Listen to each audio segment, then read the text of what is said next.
बिस्मिल्लाहिर्रहमानिर्रहीम। हकीम हाज़िक कीमिया गरी YouTube channel के मुअज़्ज़ज़ दोस्तों, अस्सलामु अलैकुम वरहमतुल्लाहि वबरकातुहू। उम्मीद करता हूँ आप सब भाई खैर वफ़ियत से होंगे। तो दोस्तों, आज मैं आप सब भाइयों को बताऊँगा कि पत्थर चट बूटी के अंदर आप लोगों ने संख्या किस तरह बनाना है और उससे आगे काम किस तरह लेना है। माशाल्लाह सभी दोस्त जो है ना वो ये चाहते हैं कि उनके पास ऐसा सिंबल फार हो जो तांबे को सफ़ेद करे और बन भी बड़े आसान से प्रोसीजर के साथ जाए। तो दोस्तों, ये ऐसा नायाब सिंबल फार होगा कि इसके साथ आपका तांबा भी सफ़ेद होगा, नीला सफ़ेद बा करंट भी बनेगा।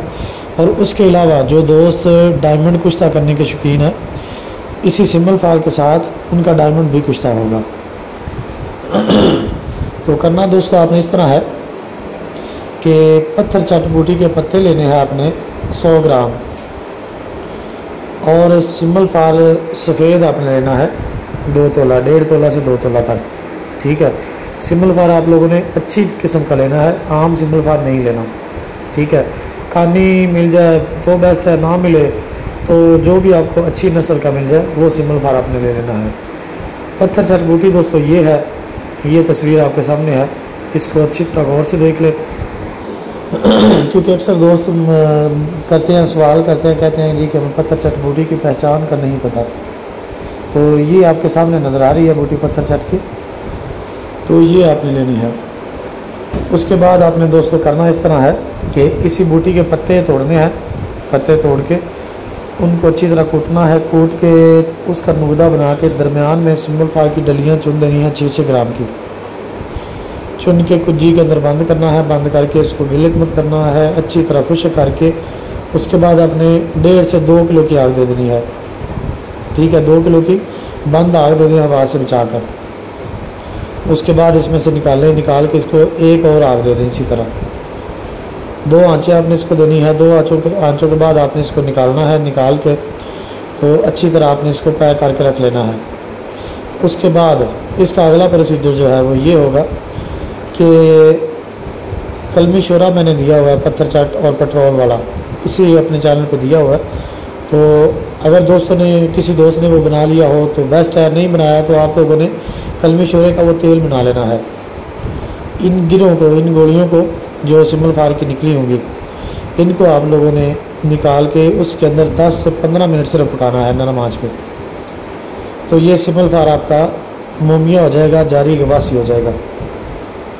ठीक है, वहाँ से निकाल के गुलाबों का तेल पताल जंतर निकला हो या किसी भी तरीके से निकला हो, वो कतरा डालें। 1 ग्राम के अंदर कतरा या 2 कतरे डाल के अच्छी तरह खरल करके तांबे के पतरे के ऊपर लेप करें। लेप करके उसको बंद करके 3-4 किलो की आग दे दें। तांबे का पत्रा आपका सफ़ेद हो जाएगा, बेहतरीन किस्म का सफ़ेद बिला जंगार होगा। उसके बाद दोस्तों, अगर आप लोग डायमंड का कुश्ता करना चाहते हैं तो यही सिंबल फार गुलामों के तेल के साथ, और उसके अलावा मैंने फास का तेल बनाने का नुस्खा दिया हुआ है, वो तेल और गुलामों का तेल दोनों मिक्स करके ये वाला सिंबल फार 1 तोला और वो तेल जो है दोनों वो तकरीबन 1.5 से 2 ग्राम तक, 3 ग्राम तक दोनों बराबर वज़न मिक्स करने हैं। मिक्स करके तो इसके ऊपर डायमंड की अच्छी तरह उसकी जो है ना वो लेटी चढ़ा देनी है आप लोगों ने। मिक्स करके जो ये है सिंबल फार, इसको उसके अंदर खरल करना है।